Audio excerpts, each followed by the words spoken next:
ఇప్పుడు artist selection select చేసేది అంటే ఇప్పుడు ఎట్లా కాదంటే ఆయన ఫస్ట్ నుంచి ఉన్నారు, ఓకే ఫీలింగ్స్ గురించి మీరు చెప్పారు. రిమైనింగ్ ఆర్టిస్టులు ఎక్కడి నుంచి వచ్చేది, వాళ్ళు లోకల్ నుంచి తీసుకున్నారు, లేదంటే వాళ్ళకు సెలక్షన్స్ పెట్టారు? అలా అంటే అలా ఏం కాదు, మన టీమ్ లోనే ఆల్రెడీ ఉంటారు.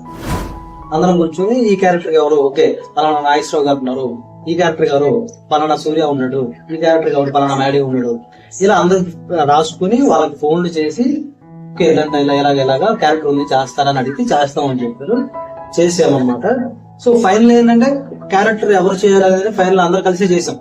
నేను వెట్ల గారు కూర్చొని ఓకే ఈ క్యారెక్టర్ సూట్ అవుతాడు, ఈ క్యారెక్టర్ కింద వద్దు, సో ఇలా అనుకుని డిస్కస్ చేసాము. కాకపోతే చిన్న ఇదేంటంటే దొంగ క్యారెక్టర్ ఉండేది, అది మన చందు చేయాలి. చేసి అసలు ఎక్కడ కనపడలేదు.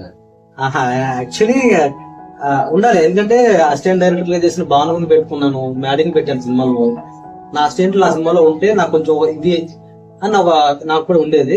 సో అలాగే చందు కోసం ఒక క్యారెక్టర్ అలా వచ్చి పెట్టాను సినిమాలో. ఒక దొంగ క్యారెక్టర్ ఉంది, దాన్ని చందుకు పెట్టాను. సో వన్ డే షూట్ కూడా చేసాం.